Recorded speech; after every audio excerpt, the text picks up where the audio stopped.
All right. So now it's time to talk about one of the best shows of the week. One of the best wrestling show of the week. AEW Dynamite. Oh, yeah. Or, I don't know.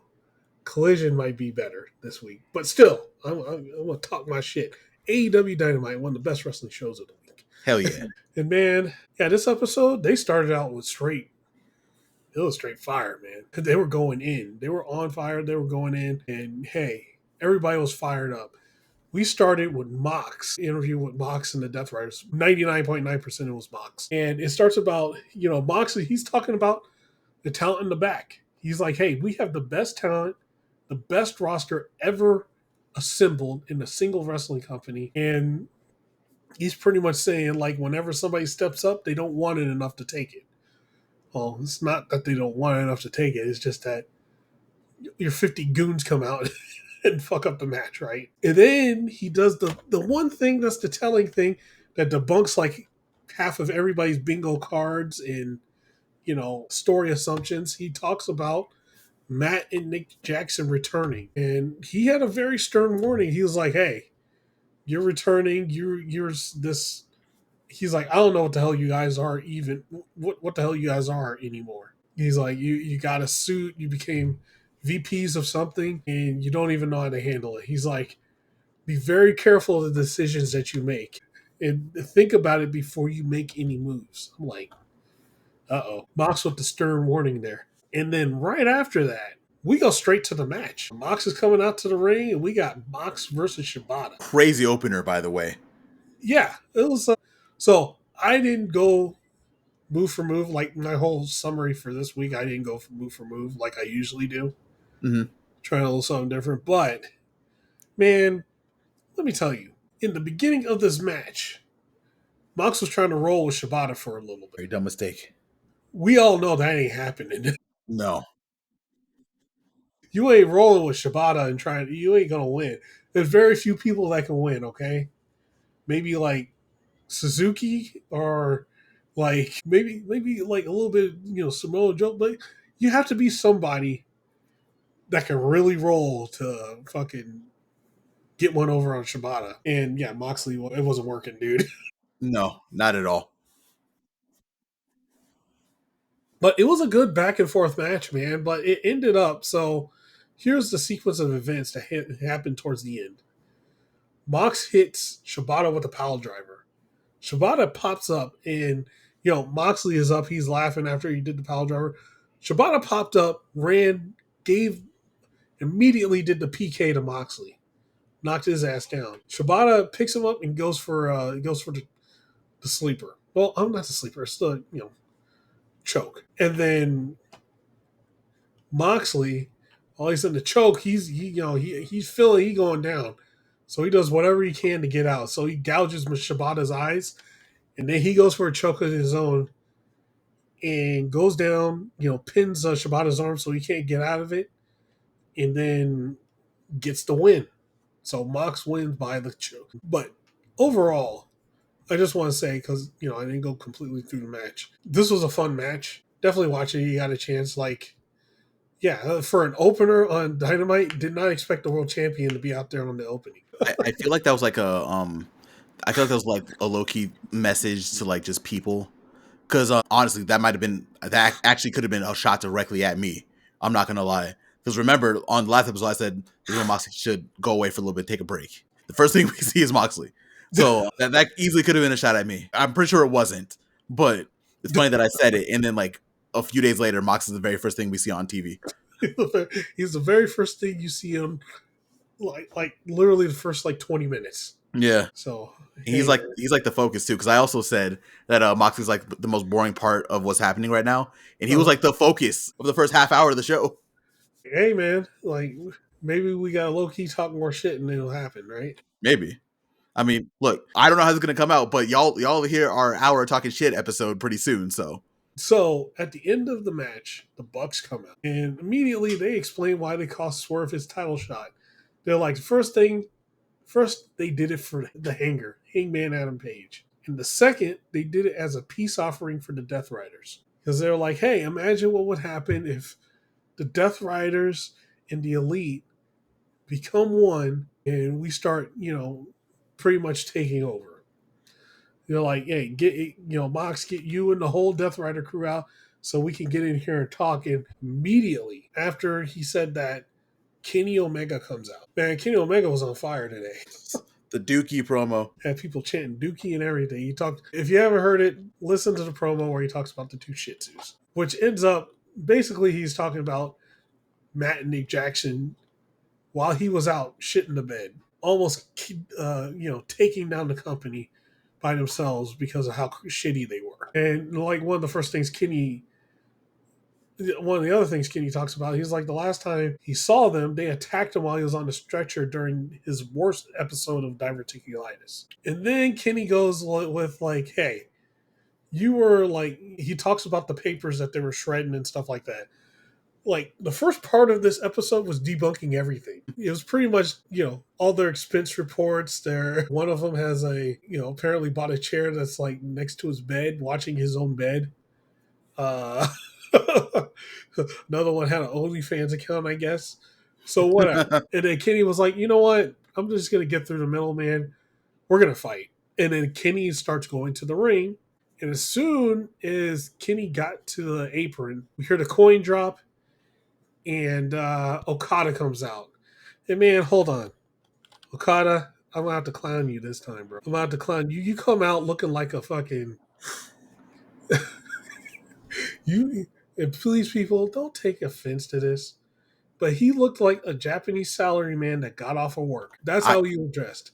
I have story about a Japanese salaryman that beat the shit out of me in Street Fighter 4 when I was in Japan in 2019.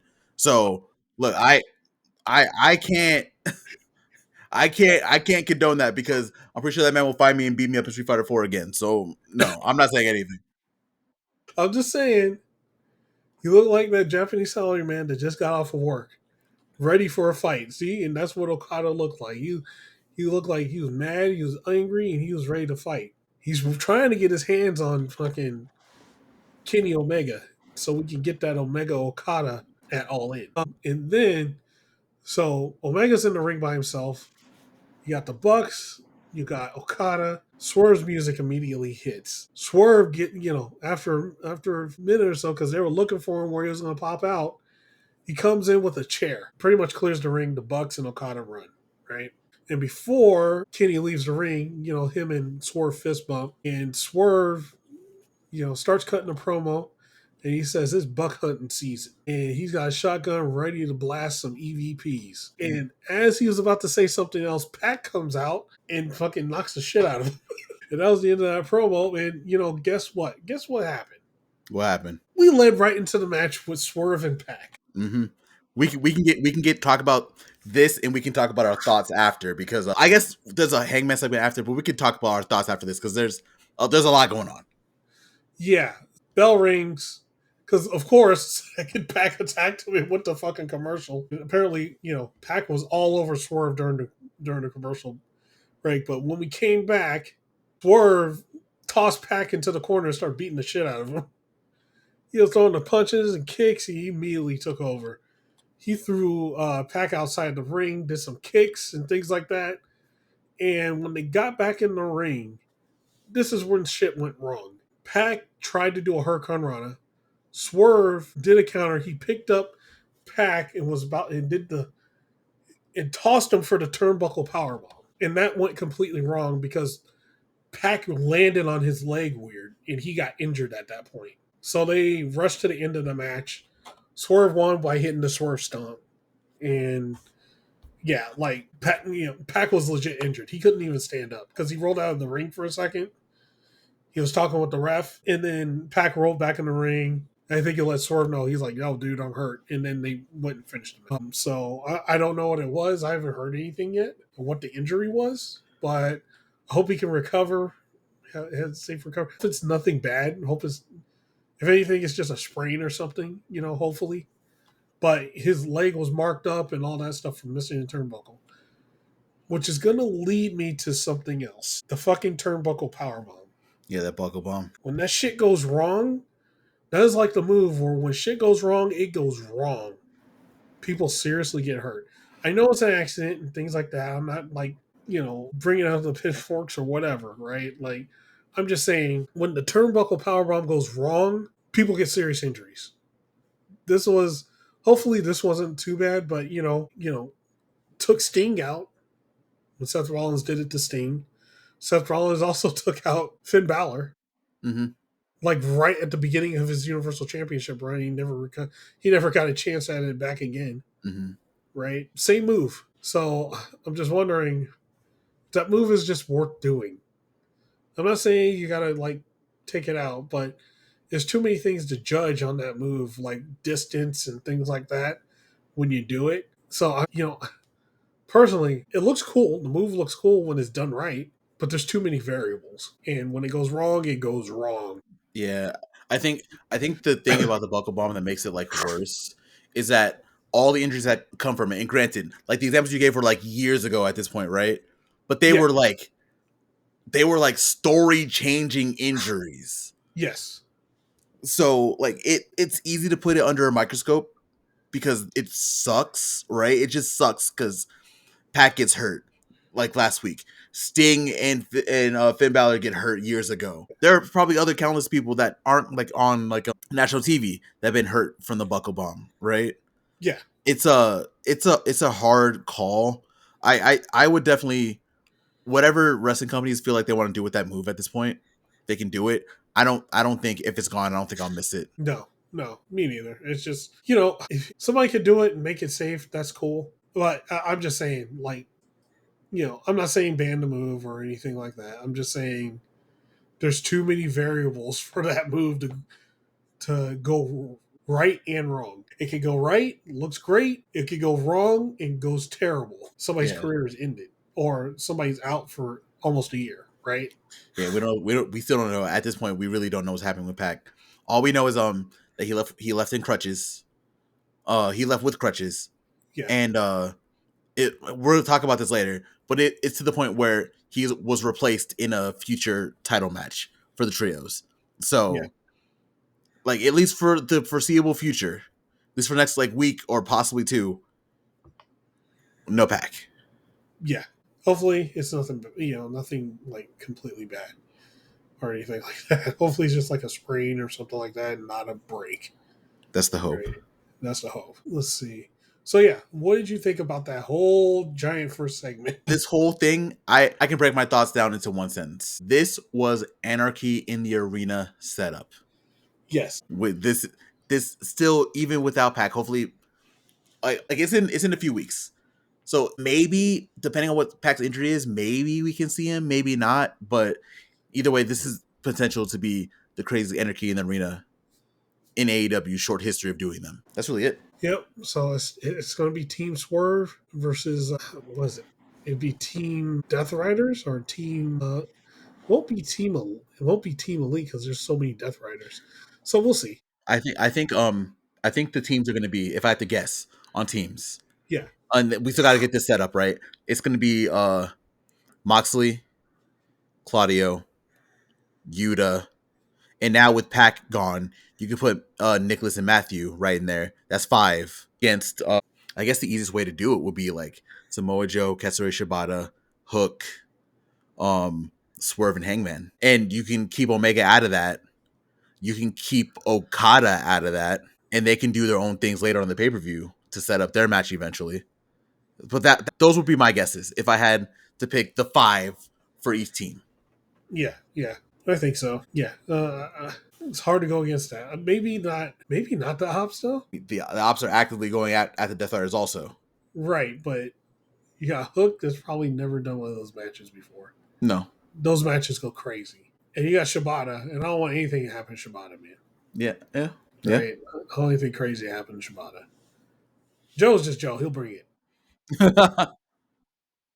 He'll beat them all by himself. It's just Samoa Joe. So yeah, we'll see. Mhm. We don't know. We're not going to find out until I'm guessing. I'm guessing we'll find out not this Dynamite, not Spring Breakthrough, but the Dynamite after this one is where I'm guessing we'll find out Anarchy in the Arena, official or not. I think Hangman's going to be on Team Swerve though. Yeah, for sure. Swerve and Hangman, like they are, because of what you're about to talk about pretty soon. Yep. They're definitely on the same team. So okay, so right after this, we had, basically. So later on in the night, we're gonna get. Oh, it's not even really later on. It's like literally the next match. It's like right after. Yeah. We had the little thing with Ricochet, and he was saying, "Hey, we're Team Ricochet.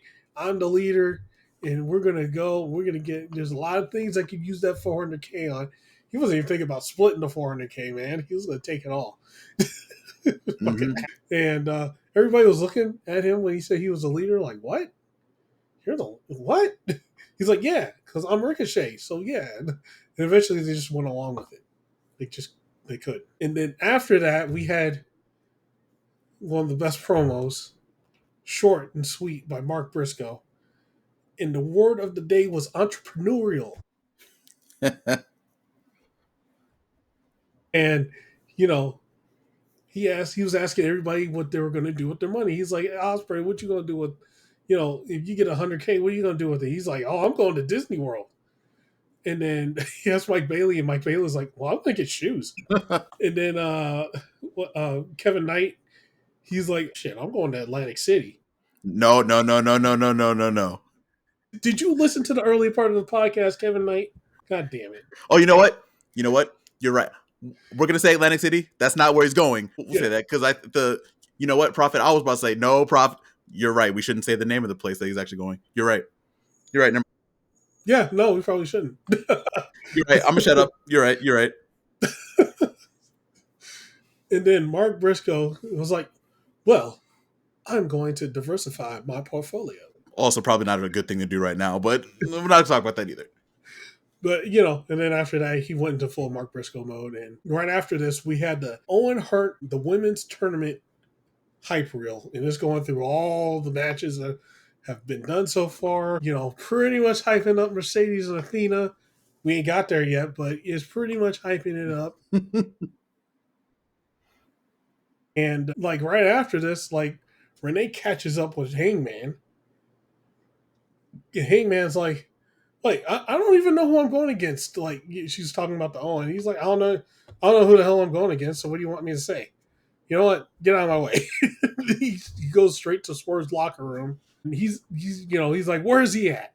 And he tells Nana, first thing he's like, sit down, Nana, sit down. He tells Nana he wasn't trying to help him during his title match, and if he costs him his match at the Owen, he's going to pick up where he left off. And as Hangman is about to leave, Nana was, he's like, hey, Hangman, like, look, I regret, with all the things that happened, I regret what happened when he was about to, continue to talk, and Hangman cuts him off. He's like, no, you don't get that. You don't get to feel that. And then he leaves.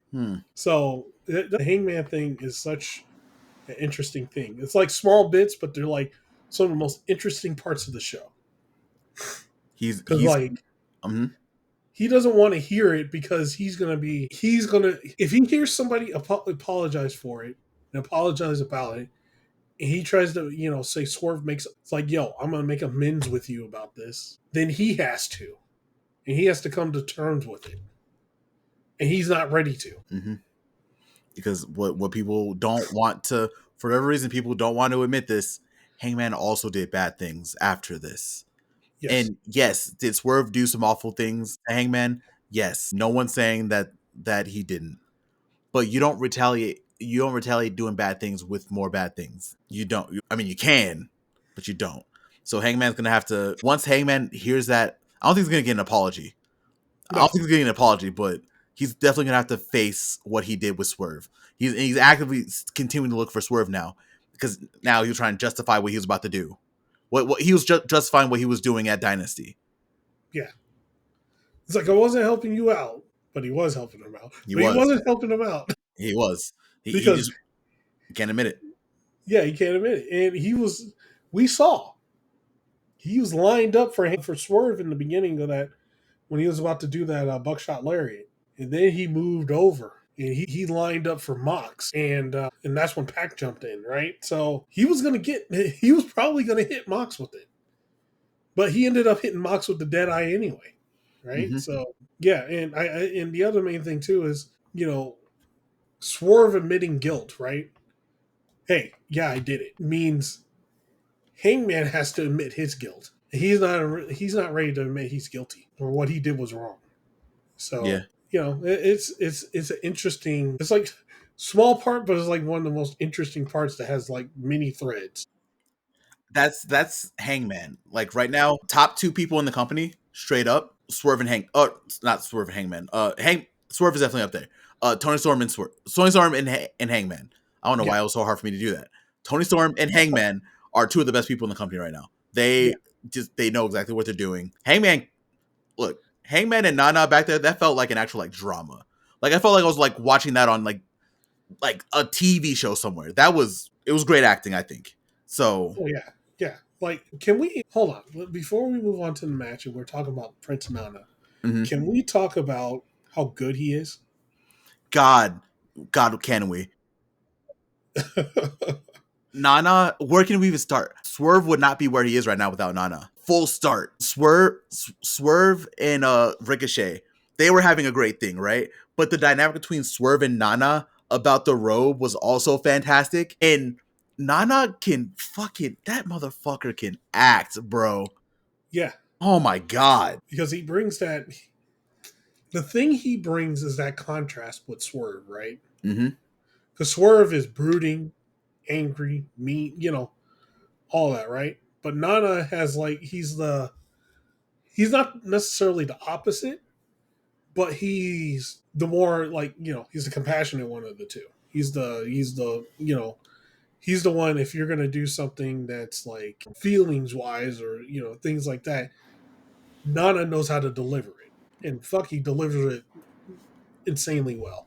You want me to be real nerdy about this? What's that? I can be real nerdy about this. Swerve is Kagami and Nana is Kuroko. Okay, I got it. Light and darkness. Like Nana can pass easily, get over to Swerve. Swerve can dunk it and move on. Hmm.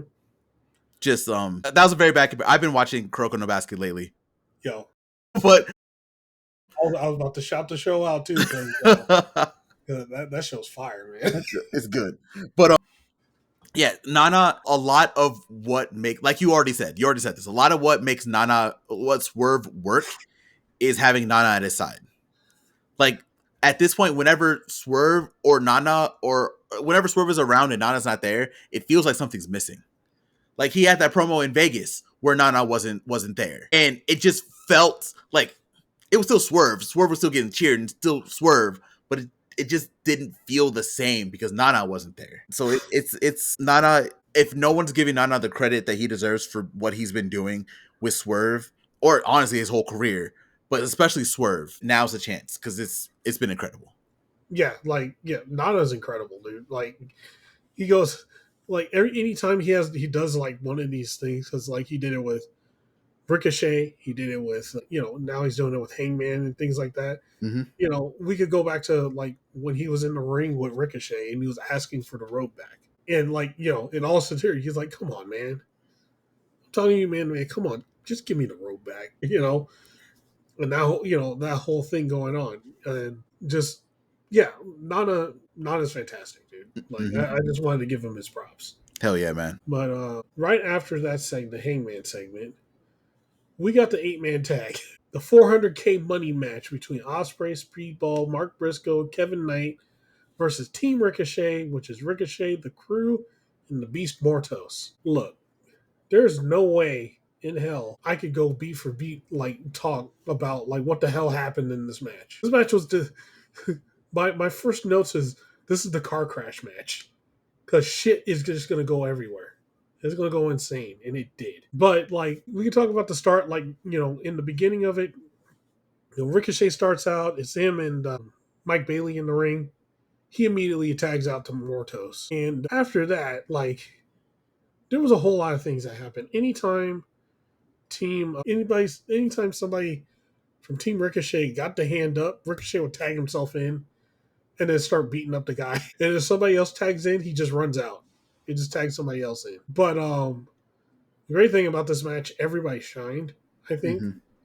on both sides. Like there wasn't like one side that shined more than the other. There was matchups that were put in there. Like we had the Speedball and Mortos, which if you guys have not seen Speedball versus Black Taurus in TNA. That's every time they get in the ring, they go crazy like that. And I gotta say, like during this match, I forgot who Ricochet hit it on, but Ricochet has the most ridiculous Death Valley driver. Like that is the sickest Death Valley driver in pro wrestling right now. He's the only one that actually does it. He jumps and then does it. Right. It's because for the longest time, a lot of people did the Death Valley driver weird, where they kind of let go of it, like instead of like because if you watch back in the day when Perry Saturn was doing the Death Valley driver, he never let go. Right. He Mm-hmm. just went over with it and then went to the side. Kind of hard to describe. But then people started letting go of it and they like fling over and things like that. I always hated that. But Ricochet does it the whole way where he holds on to him the whole way. I think that's like the best one. You can blame John Cena because that's the FU attitude adjustment. That's what people are doing now. Yeah, yeah, it is fucking awful. He turned it into a fireman's carry, right? So Yeah, pretty much. but no, so like the end of this match, everybody on Team Osprey beat the hell out of Mortos. They hit him with every single finishing move humanly possible. And Osprey finished it off with the hidden blade and pinned Mortos. And this is one of those matches that I would say if you're ready for like just nonstop action, watch this match. It's crazy in the best way possible. You have any thoughts on this match, man? I really enjoyed it. It definitely was like a car crash. It was a fun way to get back into the action after what happened with Pac and stuff like that. It Yeah, was just a overall fun match. I liked it. yeah. So after this, they did the FTR and Cope Dynasty recap, and right after that, Tony Schiavone did a little monologue that got him in trouble on Saturday. He almost Oh, got killed. oh, we gonna talk about that pretty soon. We're going to talk about that. But yeah, Shivani almost got killed. Just know that. The Hurt Syndicate comes out. And let's see. So, MVP, of course, has the mic. He comes out talking about how anybody that steps up, they get beat down and they lose. Nobody's beating the Syndicate. So he gives everybody some. I think he gave them 2 Perrier waters. That's what it looked like. And they were going to toast. And then as soon as they were about to, MJF interrupts. And he's still on his shit where he's like, hey, I helped you guys out on Sunday. So now, I scratch your back, you scratch mine, and you guys can group up and help me get back to Triple B, huh? How about that, gentlemen? Come on. I'll help you keep your tag titles and stuff like that. And Lashley was not having it, dude. Lashley, he was like, look, he's like, that what you tried to do on Saturday, you didn't help us at all. Because you know what, Max? You didn't get the job done. And that is another reason why we don't need you. He's like, we don't want you and we don't need you. And Max gets mad at him and starts shouting at him in the ring. And Lashley is like, yo, watch your mouth when you're talking to me. They start going back and forth. MVP interrupts and says for somebody to get into the Syndicate, they have to have a unanimous vote of all 3. Pretty much all 3 have to. And he asked Shelton, what's his vote? And Shelton gave him the thumbs down. Then, after that, they all leave the ring. And, Max is in the ring still. And he's upset. Yeah, that was a pretty fun segment. What did you think, man? How can I say this safely? I still don't think MJF should be in the Syndicate. I don't think he ever is going to be. I don't think he is either. Well, I guess we'll talk about that a little bit later, but someone else happens to be softening on him also. But we'll talk about that when we get there. I thought it was a really good segment. It laid down the foundation for sure, saying, hey, we've been telling you no for the last few weeks. MVP might like you. We don't. So no, go away. And I thought for a second Lashley was like actively actually getting pissed. But like veins were starting to pop out of his neck and shit. I was like, oh shit, he might actually be getting mad about this. But overall, I thought it was a good segment. Yeah. And so after that, we had Megan Bayne and Penelope Ford in the back. And, Penelope Ford talks about, Megan Bayne lost, but she barely lost. And that she, and Dynasty is not going to stop her. And that she will be at Collision. And right before Penelope Ford was about to say anything else, Megan Bayne interrupts her and says she's going to make them all bow down. And she sure did. She annihilated those people on Collision, but we'll talk about that later. Oh yeah. And yeah, well, oh yeah, and right after this we had Thunder Rosa versus Kris Statlander. Mm-mm-mm. This was a fun match, man. Thunder Rosa and Kris Statlander brought it. They exchanged a lot of moves. There was one point where they might have been a little tiny miscommunication, but who cares? Like they still knocked it out of the park. Statlander, she won with the win. I called it the Wednesday Night Fever, but it's the Saturday Night Fever. And there was a point where Tony Giovanni was asking Tony Storm about Megan Bayne, and he was telling her, hey, sounds like Megan Bayne isn't done with you and getting another world title shot. And Tony Storm is like, I don't ever want to see it. Tony Storm was pretty much, I don't want any piece of Megan Bayne again. She didn't want anything. She didn't want anything to do with it. Understandable. Yeah, she almost got killed last time. Mm-hmm. But that doesn't mean Megan Bayne's going to stop. It's going to be on site again. Tony Storm on site. But no, the Thunder Rosa match was really good. A few matches you should watch this week. This one's one of them, I think. Off of Dynamite. Mm-hmm. Very fun match. And you get to hear Tony Storm on commentary, which is always hilarious. Before we go through, what was your thoughts on the match? Oh, I really enjoyed it. When you were talking, I was like, this is a really good start to the Owen. Like, nope, Mercedes and Julia already wrestled. So, Yeah. but I think it was a really good match. I think this match, I don't know why I didn't think this before, but I think this cemented me wanting Kris Statlander to win the women's Owen. Funny you should say that, man. Mm-hmm. I feel like Kris Statlander is going to win the Owen.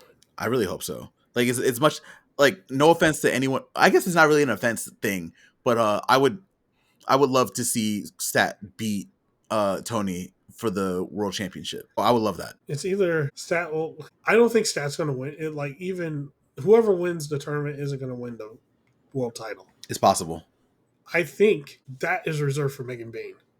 Now, Megan Bayne's going to go on a tear. You think she's gonna get the rematch in like a couple months after all, like maybe right after All In? Because right after All In is All Out. All Out is right there. Yeah, that's All Out's the reset, right? So I feel like Megan Bayne is going to get another title shot somehow. Mm-hmm. Well, it's not even somehow; it's inevitable. Yeah, like there's no way. So I wouldn't want that's one of those instances where you don't want somebody just getting the world title and then lose immediately. that was actually the argument against Swerve winning. Funny enough, because it was like that same thing. Like we don't want Swerve to have like a 2-month title reign just to lose to the winner of the Owen, whoever that is. Like, so yeah, I get it. But it would be great for Kris Statlander to be going for the world title, because let's just talk about it. She's one of the main event players in the women's division. Mm-hmm. So let's get her shot, and then she's gonna win it one day. But I think it's in the cards for Megan Bayne to win it now. I can see that. They AEW does the stardom women coming in and just winning the title. That's kind of just been like a thing. When you look at like the history of the title now specifically, a lot of the women who have been in stardom for a while have been, or even like strictly Japan, have been world champion over there. So yeah, there's a pattern. I wouldn't mind it either. Yeah, there's a pattern, but you know what? All of them come in; they're technically sound. Yeah, they're great. Look, a lot of people. I know Stardom is actually hard to watch even for me, because even if you have Stardom World, which I do, they don't put everything on there, and like half their shows are like pay-per-views, so it can be really hard to watch Stardom. But when you can, that's some of the best wrestling on the planet, like straight up. Yeah. So yeah, but I do feel there's so much going on, because there's the inevitable Athena and Mercedes feud. That's inevitable. I'm already convinced that like neither of them are gonna win the Owen.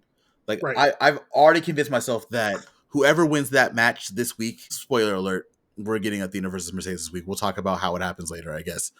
Actually, I have another theory. Ooh, go for it. I think it's going to be a draw. It's gonna be a draw. I think No one said they can't be a draw. I think Mercedes and Athena is going to be a draw, which Uh, means whoever is going to win is on the other side of the bracket. but that means they would have to wait for that match to happen at Double or Nothing. They have to wait like 2 weeks for that match That's possible. because it's already confirmed. It's that match is Jamie Hayter and Kris Statlander. Right. Oof, man, I don't know, but that is I don't know how they could.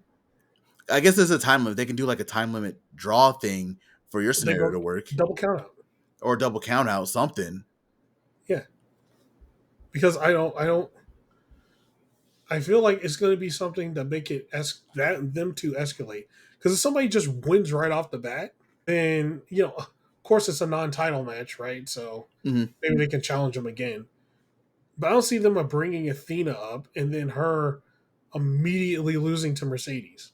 I mean, Mercedes could also lose like that. Here's the thing. Like right now, it definitely feels not feels like Mercedes being protected, right? Mm-hmm. And technically, so is Athena. Athena's being protected right now too. So I guess the best way to get out of neither of them losing would be like a double count out. But Yeah. if I'm be honest, Mercedes already took a loss at this point. She had the tag team loss, so Yeah. it's fine for her to get pinned. And if she does get pinned, they can easily like reheat up this situation by having Mercedes screw over Athena in the finals, Yeah. like That's like easily. that'd be the other thing. Like it'll go back to what we said like last week. Whoever wins, they're gonna screw over the other one. Oh yeah. And I feel like one of the best that will do it is if Mercedes loses, she would totally screw over Athena. As much shit as she's been talking. Mm-hmm. So, it could be that or it could be the draw. Who knows? I guess the wild part about that is, in a way, the draw is more believable because it feels like AEW doesn't want either of them to lose, Right. and like it's a possibility. I that would be like off the wall. I don't. That'd be crazy if they did that, but if they did it, that confirms that they want to keep them both protected. But if we're gonna be honest, Mercedes should see the lights on Wednesday. Yeah. Should be staring up for the 1, 2, 3. She could take the loss and she'll be fine. Yeah. She has 3 times. And you know what? So it's also depending on because she has a New Japan Strong match coming soon. Title match. Which, funny enough, that ended the number one contendership match happened at Windy City Riot. That was a double count out. Shit. Funny enough, it was Mina Shirakawa versus Azumi, and it ended in like 10 minutes in a double count out. So now the match for the Strong Women's Championship is going to be Mercedes versus Mina versus Azumi. Well, I don't think so. When is that? I don't know. I don't know when it is. It might be Resurgence. I think they might have said it, but I don't remember when it's going to be. But it's coming up soon. Because if that's I think it's like I think possibly she will take the loss. There's a possibility she's taking the loss, or she get double count out. I don't know if she's going to keep the Strong title though. Probably not. Probably not. I feel like it's about that time. Because when Kenny did this, Kenny ended up losing those matches. He held those titles for a while, for a few months, everything. But he started losing everything as he went pretty after like a couple months. I feel like it's probably time for Mercedes to. It's possible for her to start losing those pretty soon. Right, and to start the downward spiral, and then she pops back up in the world title scene. And confirmed, the triple threat for the Strong Women's Championship is going to happen at Resurgence. Okay. Yeah. So when is it's like a June something. Oh, okay. So like it's before All In. It's before All In. Yeah. Yeah, that's gonna be interesting. Like I said, it's very possible that they could protect them both. That is a whole thing that really could happen, and that would throw a wrench in everything. That would be a new experience for the tournaments, right? So who knows? I was just gonna say, if it does happen, you heard it here first. Yeah. Off the wall predictions. You heard it here first. Mm-hmm. So okay, right after that, we had Don Callis in the back, and he's talking about the possibility of a Don Callis family finals for the men's Owen. Nah, dog. It's like, nah, that ain't happening, bro. Happening. And since a whole bunch of people have gotten injured, he's opening up and accepting new members to the Don Callis family. So who knows who's going to show up now? Probably Gabe Kid, but who's going to show up now? Who knows? I mean, there have been like little. There was like a while ago. There was a segment where Gabe was wrestling in New Japan, or not New Japan, in AEW, In AEW. and Don Callis was watching. So And Gabe Kid just lost to Big Tom. yeah, best match on When You See It Right, by the way, too. That match was incredible. Yeah. So who knows, man? Who knows? And then you know what? Because like I think Mark Davis, he's not legit injured because he just got married. Oh, you saw that picture? Yeah, that he sent out. Yeah. So I don't know. I don't know the story behind this, right? It's alleged. So if Mark Davis got married, congratulations. Like, that's great. But apparently people were saying that wasn't like real, and he did that to like weed out some homophobes or whatever. Like, I don't know. Like, either way, no matter what happens, congratulations, Mark Davis. Yeah, whatever. Yeah, whatever. I was just saying he got married. That's it. There was like this whole, like I said, I've been in the weeds with like wrestling stuff this week because this week has sucked for me. And there were people on Reddit that were going crazy about the picture. And there was like a thing saying like, oh, you know, he's actually not getting married, but this helped us with homophobes. Whether he's getting married or not, I'm pretty sure he is. Congratulations. Why is it anybody's business? It really doesn't matter. Like, it doesn't. Who cares? Like, you know, got married. Cool. Yeah. That's all. That's married too. Is his business. Who cares? That's all I can say. Congratulations on getting married. Congrats. Like, that's it. That's all it is. That's all it is. It does not matter to you, and it does not hurt you if your favorite wrestler happens to marry someone of the same sex. Who cares? Right. Like, who cares? It doesn't matter. It really does not change your day at all. Yeah. Some guy's gonna be sitting there, man, my day is all fucked up now. It's like, no, really it's not. Yeah, stop being fucking weirdos. Wrestlers can marry whoever they want to marry. It's their lives. You don't know them. Yeah. People suck. They really do. But you know who doesn't suck? The former Undisputed Kingdom. Oh, we got to talk about that a little bit. I don't have a lot to talk about that, but we got to talk about that a little bit. So it starts out, Roddy, was like, hey, our boy Adam Cole, he had his moment. He got some gold. Now it's time for us, me and Kyle, to have a moment too. And then Adam Cole butts in and he's like, he talks about how he was on a long road to recovery. He recovered, came back, got that TNT championship, and pretty much he's saying they're now the Paragon. So they're getting rid of the undisputed part, which I think is a good idea. I feel like it's a good idea. It, to me, all it screams is like that the two who were part of the faction before are not coming back. You can't be the Kingdom without Taven and Bennett. Right. And there was things to that because they didn't renew what's her name's contract, Maria Kanellis' contract. Yeah. So I guess that was it. There was like a whole blow up about that apparently too. So yeah, but it wasn't like they for all the medical and all that. I'm not going to get into that. It's a long story. Yeah. And like the implications, like if those stories are true, they don't make AEW look the best, but you should look them up and find out yourself. Because it's a long story. It's also very personal. And I will flame AEW when they're wrong. Like, we've talked about what happened with Big Swole. We talked about what happened before. And I'm still not over Tony Khan saying what he said on Twitter about that. But when it's like personal stuff like medical bills and health and stuff like that, find the story yourself. And if you want to talk about it. But really, it's the business of them. It's their business to do whatever happened with what happened. Right. After this, we had Chris Jericho in the ring, and then, first he talks about, he's in the ring. He's not Ring of Honor champion anymore. And he not only lost the world championship, but he also lost a tooth. Yes, he got his tooth knocked out during the match. Oh, you can see it when he was smiling. You can see the tooth like gone. Yeah, you can see it. And then he talked about how, Bandito wanted it. It's like, because Bandito had his family there, but he didn't have, but the difference was Chris Jericho didn't have his family there backing him up. So he brings out Big Bill and Brian Keith, and Chris Jericho was about to talk, and Big Bill immediately was like, no. he gets the mic, and Big Bill immediately, starts going at Jericho. He's like, "Hey, if you're out here to talk and berate us, and us being him and Brian Keith, let him know now because they're gonna walk because they're not here for this. They're upset. They're upset too that they lost and things like that. But they've been getting madder and madder every week because all Jericho's been doing to him is just berating him. So he's like, if you're going to be doing that, we're out. We're gone. We're leaving.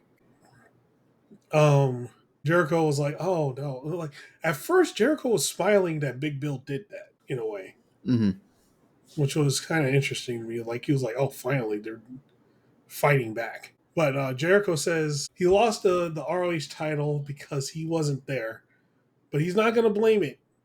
He's not going to blame it on them.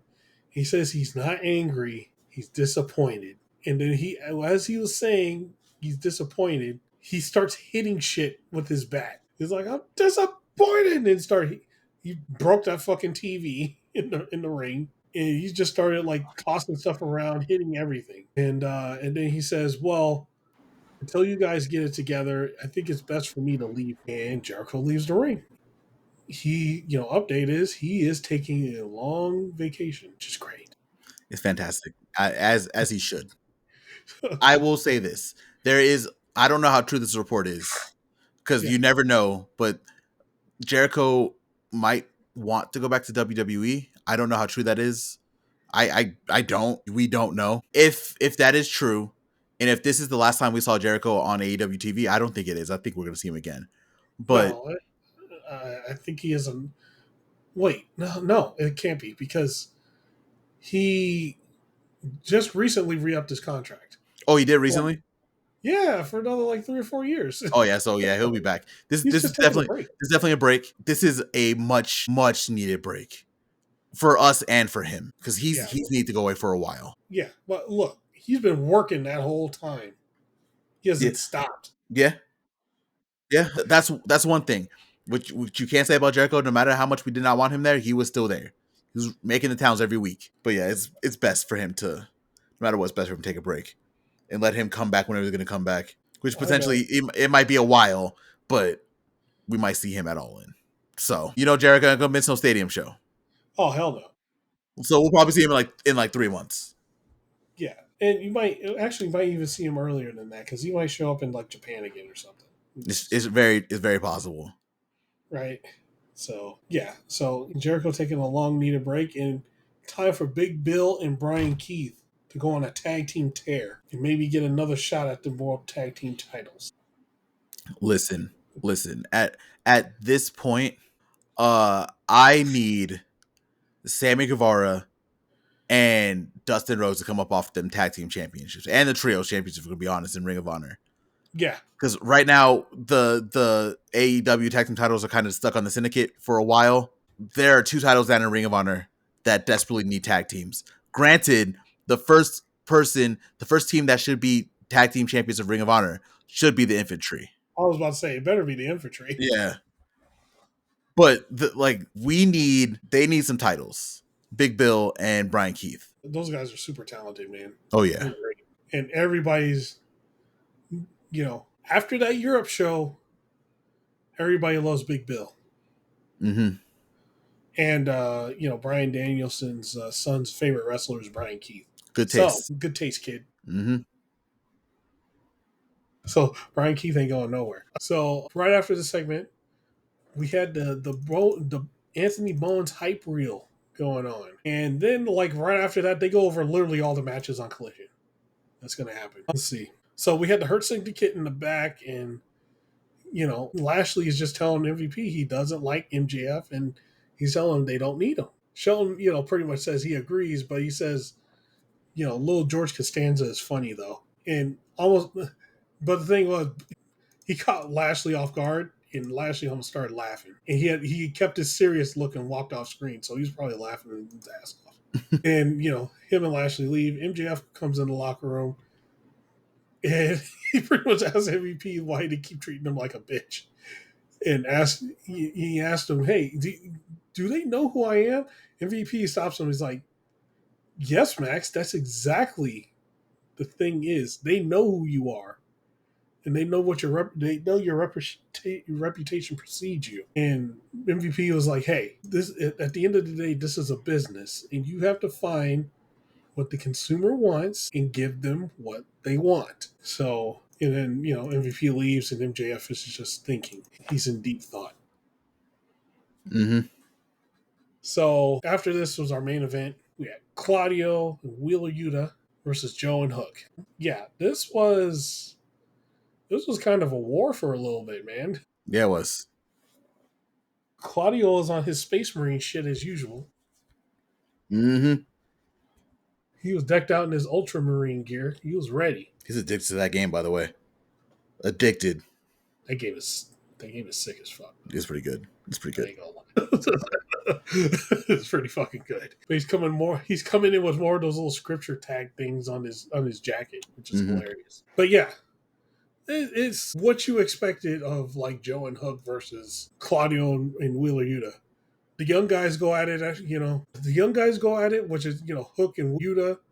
They went at it for a little bit, and then, a veteran would tag in, beat the crap out of the young guy. The young guy would tag out, and, both veterans were beating the shit out of each other. Oh, man. This was a fun match, but there was a few things that happened, and I think people were like going a little too crazy about it at the end. Oh yeah, I know talking about yeah. And I don't think it's what people thought it was. Mm-hmm. I don't think Hook got a concussion. If he did, he wouldn't be wrestling on Wednesday. Right. He has a match on Wednesday, so yeah. So like, I don't think he got a concussion. It might be a case of he ate something. He went stomach first, so he threw up. That's more likely the viable thing that happened. Mm-hmm. But yeah, let's see, man. Why am I? I swear to God, I put on here who took the match. Okay, so there it is. So Hook taps out Yuta. He hooks in the red room. Mm-hmm. Yuta taps out. At the end of the match, chaos ensues. Moxley came down, and they were attacking at the end. They attacked Joe, got Joe out of the way, and then they started beating the crap out of Hook. Hook threw up in the ring, which people were freaking out about, but Claudio hit the neutralizer on a chair. It had Hook draped over it. Samoa Joe came back in the ring. And as Shibata and Joe got back in the ring. Joe, gets the mic, cuts a promo, calls them cowards, and then he challenges them for the trios championship. Death Riders, y'all looking like a bunch of dick riders. I was looking like a bunch of bitches. Man, but that was a fun match, but it was pretty short, but it was fun. What'd you think, man? I like the match. I do agree that people were like freaking out about Hook. Like people were like, Hook takes a move after concussion. No, like if Hook had a concussion, we would probably know at this point, and he wouldn't be wrestling on Wednesday. Yeah, no, not at all. It takes like 2 to 3 weeks to get over a concussion. Mm-hmm. There was I hate to bring up the Saints on this, but the Saints have had a lot of concussions over like the last couple years because their quarterback sucked, and a lot of the times they would not come back right away. Like it would be like this is the NFL. The other NFL, they care about concussions, but not as much as wrestling does. If we're gonna be completely honest, we got to be real about that. You can't come back from a concussion pretty quick. We saw what happened with Adam Cole, right? Adam Cole got that concussion. He was out for a couple months, came back, got another one immediately, and they sat him for like a year. So like, there's no, if there was a concussion, if Hook does have a concussion, he would not be wrestling on Wednesday. And spoiler alert, when we get into the collision stuff, he's wrestling on Wednesday, Spring Breakthrough. So, yep. But overall, it's a great match. I think. Overall, it's fun, and that is the end of Dynamite. So, further ado, let's hit Collision. We're gonna go right into it. Before the show officially starts, Tony Schiavone mentions that Pac is injured. We don't know the injury. Schiavone did not say what it was, and we find out that Jon Moxley will take the place of Pac and will be in the Trios Championship match against the Ops on Dynamite. So yeah, we'll see how that goes. Right after, I'll talk about the match promo a little bit later because I want to wait for that. I'll talk about it a little bit later because the promo I really want to talk about more than anything right now is that Man. the show officially opens with FTR. They're walking down. They come down the heel tunnel. The crowd is kind of like mixed on them. They're kind of cheering, kind of not. And let me tell you, Cash was having a little bit of trouble. He was, the more I thought about it, the more Dax was right. And everything in that moment just clicked. You might have thought it was predetermined, but it wasn't. Like all this stuff, right? The heat came when Dax took the mic. Because Dax was talking some shit.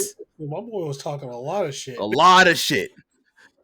He said Adam Copeland was begging for relevancy in 2025.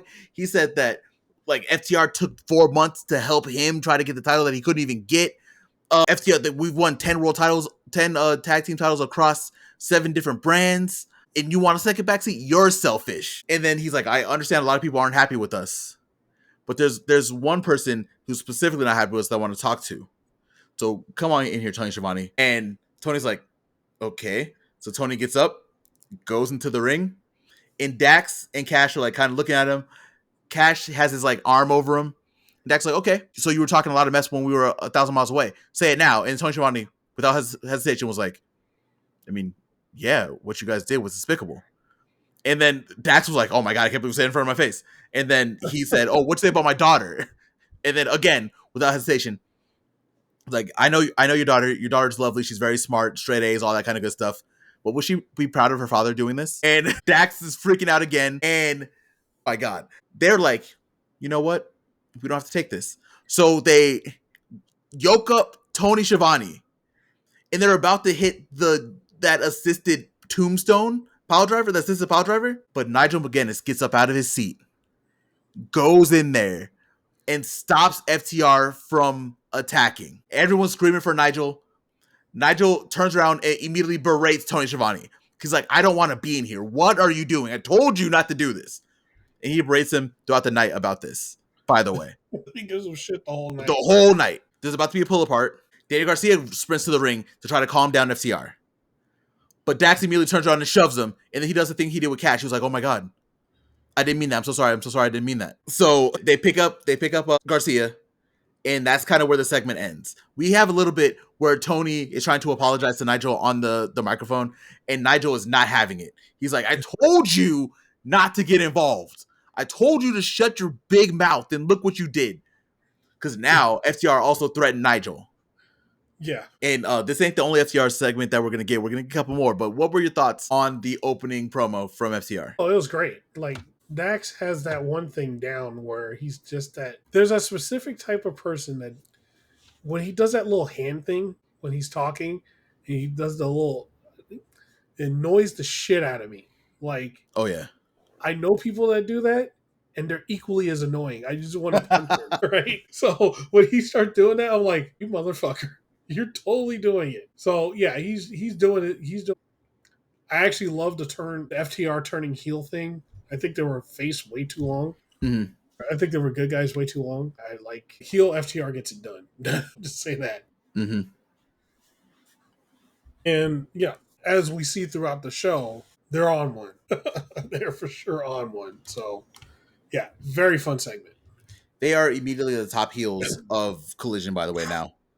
After this whole episode, they are the heel. They are the big top heels of Collision. Yeah, by far. Really quick, I'll talk about the Moxley segment right now. We did get a Moxley promo. Basically, he confirmed that Moxley kind of talking some shit too, by the way. This was one of the promos where people were like, oh man, this is great. This is why I love the Death Riders. This is the promo. Where Moxley was like talking some shit. He talked shit about like full-time wrestlers that don't even want to come to work. He was talking about having to step up. He said that he was gonna he was gonna be in the match with the Death Riders against the Ops, and he's also said chicks dig scars. Like Moxley was just kind of talking. It was a good promo though. I'm not gonna lie. This is like one of those really good promos from Moxley. Mm-hmm. I'm gonna talk about another promo, then I'm gonna ask your opinions on this. The next promo that we have is we have Timeless Toni Storm, and she's in the back, and she is talking more like she's in the 20s now. Yeah, more than ever before. This week, I don't know what Megan Bayne did to her head, but I think she really thinks she's in 1920s now. She was talking like a radio broadcaster. Yeah. And she runs down everyone who's in the Owen Hart tournament. Talks about Billie, talks about Mercedes, talks about Jamie Hayter, talks about basically everyone. The one she had a lot of lines, but the only one that I want to talk about is the one that she said about Kris Statlander. But yeah, Toni Storm basically like ran down everyone in a very funny way, and that's what that ended. You have any thoughts on these two promo segments before we get into the first match of the night? Oh no, they were great. Yeah, like Toni Storm has a thing for Kris Statlander. I mean, valid. Valid. Yeah, I get it. Next up, we had an Owen Hart quarterfinal match between Billie Starkz and Jamie Hayter. And let me tell you, if you said this was your match of the night, I don't blame you. This match was ridiculous. It was damn good. Billie Starkz and Jamie Hayter were going at it.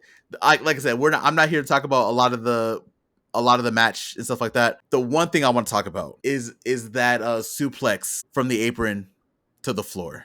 Oh God. That thud that you just heard on the thing was the thud of them hitting the ground. Like there was like no give. It was a big thud too. It was like boom. Jamie Hayter was like, "Oh God, my back." And Billie was like, "I'm 20, but why am I doing this to myself?"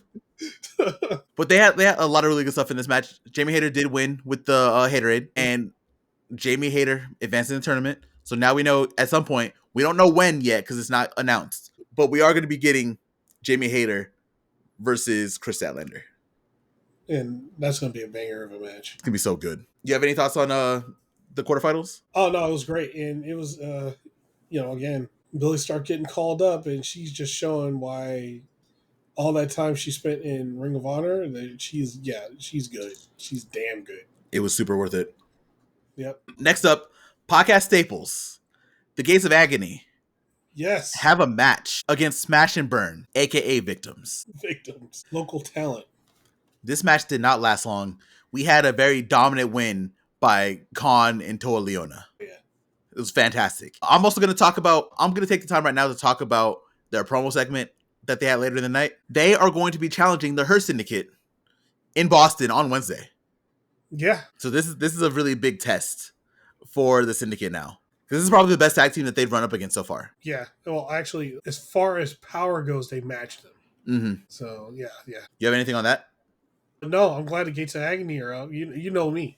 I love the Gates of Agony. Mm-hmm. So, I'm glad they're up on Collision. Well, they were up on Collision. That was a surprise to me. I was like, what? It's the Gates of Agony. Holy shit. And then they're going for the tag titles. And then me again. The Gates of Agony are going for the tag titles? Holy shit. Yep. It should be a really good match too. It's going to be fun. Yeah. It should be fun. So right after we got Gates of Agony, Lexi was trying to get a word with FTR. FTR was about to leave. They're going to leave the building. But we had a couple more victims show up. Daddy Magic and Angela Parker 2.0 showed up. And they were talking mad crazy to FTR. Saying that they were going to protect Daniel Garcia. I don't know what y'all doing, but y'all are just not having this. Daddy Magic, very underrated promo. Oh, yeah. Like, Daddy Magic was one. He cut a few promos when he was with the Jericho Appreciation Society that were damn good. Mm-hmm. Just the taste one when they were trying to get the tag title. They were trying to get a shot at the tag titles. Mm-hmm. That shit was grand. That was great. It's fantastic. FTR was so annoyed by what was happening. They were like, you know what? We're going to leave. But how about this? So let's have a match tonight. And y'all make sure y'all bring Daniel Garcia. And they walk off. Yeah. Right after this, we had another match with our the man of the hour from the buy-in last week, Anthony Bowens, against Blake Christian, the pride of professional wrestling, the 5-tool player. Mm-hmm. This was a really good match. This was definitely like Bowens like really return to stride because he had a really good one with Blake Christian. He did mollywop him though, which is Bowens' finishing move, the mollywop. Got with that rolling elbow. He got the win, and after he got a mic, and he was able to cut a promo. He said that it's been a long time coming. He's been able to level up because what you see before you is AEW's 5-tool player. He is the pride of professional wrestling. And he doesn't need a government trademark to prove that he's the best. He's good. So what he's gonna do is he's just gonna prove it every single week, right here, hopefully on Collision, which means he's a Collision boy. So we might be seeing Bowens every week wrestling. That's good. What are your thoughts on Bowens and Blake Christian? It was a fun match. I like how he uses the Texas Tornado Punch, Mm-hmm. which is the Mollywop. Mollywop. First finish. Does a long lost move, so somebody finally does it. What was it? Which Von Erich did it? Because that's who Texas Tornado was. I think it was Carrie. Carrie? I don't remember. I'm not gonna lie to Whichever you. one was in WWF at the time as the Mm-hmm. Texas Tornado. But yeah, he does a tornado punch. And I'm like, yes. But yeah, no, Bones is looking good, man. And yeah, that get up, he's looking like an American Gladiator, dude. Percent. Like Yeah. he's coming out looking like an American Gladiator. I'm like, I'm just waiting for that music to start playing. I was like, wait, hold on. who's gonna start? Who's gonna start trying to run up the thing to try to get a score or something, man? Like, who's gonna start doing joust? Shit. I thought those were gonna be pay per view. I'm happy he kept it. Honestly. Yeah. Yeah. Like Bowens is about to run up the train. We're gonna see where he goes next. He gonna be wrestling a couple of these people. We'll see. He put on Blue Sky that he wants the TNT Championship. Yep. I was just about to mention that. Yeah. So we'll see him work his way up to potentially facing Adam Cole, baby. Mm-hmm. Right after this, we had a 2v1 Megan Bayne versus Victims. And I know we say that for every squash match that we get, but this was the epitome of Victims. Yeah. Megan Bayne, this was basically it was a handicap match. At first it was supposed to be them tagging, but immediately they were like, nah, we gotta jump this bitch. We gotta get her. We don't have any choice. We gotta go get her. You got no damn choice. None of it worked. Megan Bayne hit the face descent on one on top of the other and pinned them both for the 3. Dominant victory. We understand why Toni Storm does not want a piece of Megan Bayne again. She's trying to avoid Megan Bayne anytime she gets. At all costs. Ain't gonna happen though. It's on site again, man. It's on site. You know what she might do? What was that? She might be the wild card. She might face Hangman and win the one on the men's side and challenge Tony. Look, one of my messed up theories for the Owen Hart Tournament is somebody wins and then she immediately challenges them for their title shot, and then just beats the hell out of them and wins. Oh God, she just takes the Owen from whoever wins it. Yes. My God, if you want to make me angry, especially if it's Stat, my God. And Megan Bayne has a 2-0 against Stat also too, so it's just all bad. You know, it'd be like a Debo moment. It's like, oh no, I won the Owen. That's my Owen. Look, that's what Moxley did to Darby, so it can happen. It could happen. I'm just saying. As long as the wrestler is dumb enough to say yes, it can happen. Please don't say yes. Just don't ignore her. Just ignore her. Mike Bailey yourself. Don't Mike Bailey yourself. Exactly. Just ignore her. Whatever. If she does come up to you and says she wants to face you for your number one contendership, just say no. I don't care how it makes you look and leave. Just run. Just run. Don't even give her an answer. Just leave. Whenever you're in the ring, do your match and then immediately run out because you know she's going to try to come out there and attack you. Just finish your match as quick as possible, then run. No, you're screwed. There's no way. Don't let her catch you. It's Megan Bayne everywhere. Oh, God. Next up, we had AR Fox and Kevin Knight. Kevin Knight, after just coming off a loss at Windy City Riot for the strong openweight tag team championships, which at some point we're going to talk about New Japan. I got to talk about how pissed off I am about some of the stuff that happened at Windy City Riot. But we'll talk about that later. Mm-hmm. This was a very good match. This got AR Fox back on TV after everyone was so happy to see him at on the Dynasty buy-in. But this is Kevin Knight's night, and Kevin Knight was able to beat AR Fox, and that was really it. He got the $100,000. He's $100,000 richer. He's happy, and he's winning everywhere. You have anything on this one? No, that was a fun match. Mm-hmm. It was a really fun match. Just as heads up for AEW fans who are listening to this, y'all gonna miss Kevin Knight for a little bit because he's about to do Best of Super Juniors next the end of this month. Yep. So once y'all start asking in a couple weeks, why is Kevin Knight not on TV? Because he's wrestling in Japan. So let's get ready for that. Yep, him and Nick Wayne. Nick Wayne. After this is where the Gates of Agony did their challenge to the Syndicate. This is where that happened. And then after that, we had FTR, Dax Harwood, and Cash Wheeler versus Victims. they wrestled 2.0. They wrestled Daddy Magic and Angela Parker. Cool Hand Ange. I say Victims because it was kind of brutal. Yeah, they beat the shit out of them. Like, it was, I'm not gonna lie, like, we've seen a lot of wrestling, The way that they're beating the shit out of 2.0 was kind of uncomfortable. They beat them like they stole something, man. Bro, Daddy Magic was bleeding immediately. Yeah. Like literally, I'm not no bullshit. I looked down at my phone for a second because I had a text, and then I looked up, and Daddy Magic was bleeding buckets, and I was like, "What happened?" I looked down for 5 seconds. Yeah. No, I looked down to cut my steak. So I was about to eat it, and then Daddy Magic was busted open. I was like, what is happening? Yeah, bro, it was insane.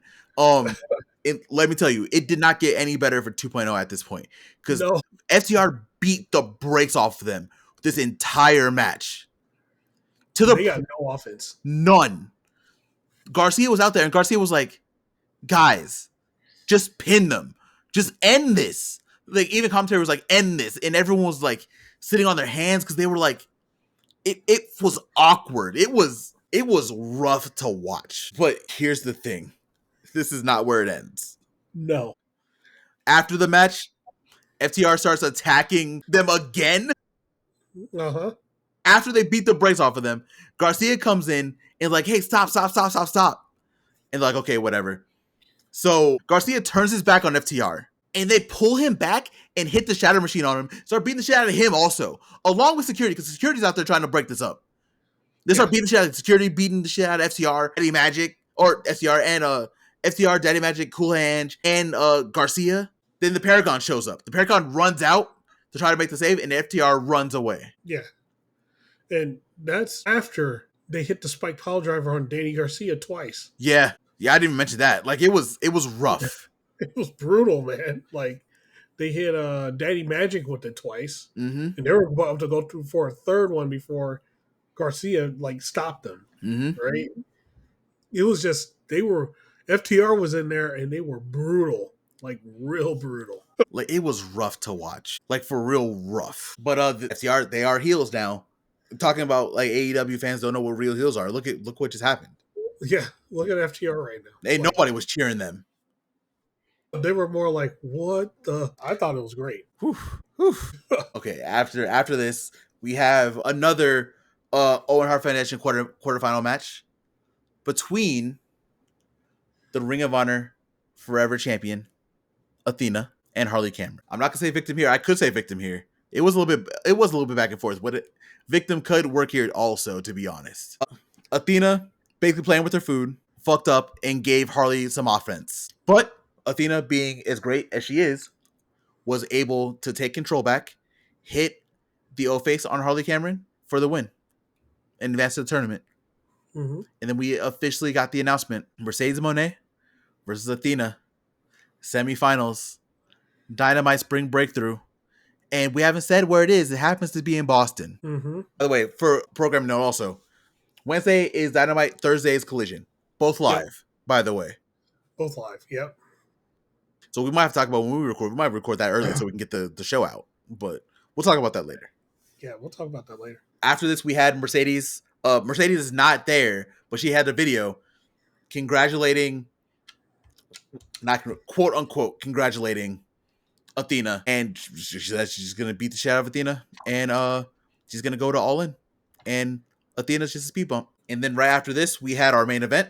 Owen Hart Foundation quarterfinal match between Takeshita and Brody King. This is 24 hours removed from Takeshita wrestling Hiroshi Tanahashi in Chicago, by the way. Yeah. World traveling Takeshita, Konosuke Takeshita. Everywhere, doing everything. 3 contract Takeshita. This match is also really fun. Brody is definitely, at this point, that bruiser that you're not just going to beat. You are going to have to take a beating if you want to beat Brody King. Yep. And take a beating Takeshita did. Takeshita got chopped. Takeshita got DVD'd on the apron. He got destroyed with a cannonball by Brody. Yeah. He got chopped some more. But Takeshita was able to get a Blue Thunder Bomb. He was able to get like a nice looking deadlift German suplex on Brody. A lot of combination offense. But no matter what, he was able to hit that knee. He had to hit that knee strike twice, but he was able to pin Brody King. And Takeshita moves on to the semifinals, where he wrestles Will Ospreay. Nice. Prophet, what are your thoughts on the main event and of Collision? The main event was fun, man. Like, Big Brody King, man. I can't wait to see what happens when Buddy gets back, and they're going to just get on a roll. I already feel it. I know it, and that's going to be fun to watch. Oh yeah. This match, yeah, Takeshita was taking some hard chops. I mean, that shit was Brody was going for it. Echoing throughout the entire arena. And Takeshita had the fucking mark to prove it. Mm-hmm. Yeah, it was a great match, fantastic match for the Owen. And overall, Collision was fun, man. It was a great show, great show. A lot of action, a lot of wrestling, a lot of women's wrestling. Fantastic show. It was pretty great. It was pretty great. You have anything else you want to talk about before we wrap this one up? No, I think both shows were great. So yeah. All right. So we're gonna wrap this up a little bit new. If you have made it this far, thank you so much for listening to this podcast. If you enjoyed this, make sure you follow us on Blue Sky. As you see, our tags are already on the screen. You can follow me at Shikoku. You can follow Prophet at Prophet. You can follow the podcast account at TAGPW Podcast. Make sure if you're following one of us, you're following all of us because we talk a lot about not only wrestling, we talk about anime, games, everything. I did like an Anime Sunday thing today, talking about all the anime that I watched today. So definitely make sure you're following all of us to just talk to us, interact with us. If you like what we talk about, let us know on Blue Sky. If you didn't talk to us there, we will be there. We will answer. Also, if you enjoy this podcast, also make sure that you find us on Spotify. All of these podcasts are on Spotify. You'll be able to listen to us on the go whenever you want. You can listen to this episode. You can listen to a bunch of other episodes. Listen to all of them because they're all great. Listen to them all the time. Tell your friends and listen to them again. Tell them about everything else and take us home. All right, guys. So you're listening on YouTube. Well, if you're listening on YouTube, again, thank you very much. But I just want to tell you the benefits of coming to the channel and what you can do. The first thing is, if you got this far, well, of course, hit that like button. It for sure helps us out. Tells everybody, hey, that you like pro wrestling podcasts and pro wrestling shows like this, and it'll help get this podcast to more people. Also, subscribe. So here's the deal with subscribing. If you subscribe to us, you not only get this pro wrestling podcast, but you get 2 other podcasts. So this pro wrestling podcast is always called Off the Top Rope, where we talk about AEW. Also soon, very soon, New Japan. And also, so we talk about for the games channel, well, not channel, but show. It's called the Command Grab, where we talk about all the games we're playing, games we're looking forward to, hell, consoles we're looking forward to, Nintendo Switch 2, and all other things. And for the last one, we have the anime show, which is called the OVA, where we talk about all things anime, what we're watching, what's good, what's hot, what's not, and maybe even breaking down one of our favorite shows. So, with all that, subscribe, hit that bell button so you get our content whenever it comes out. And also, one last request. I know I'm talking a lot. Comment. Get them comments in there. Let's talk about the show and any of the shows. Actually, let's talk about this show. And yeah, thank you. And once again, we're out. Peace.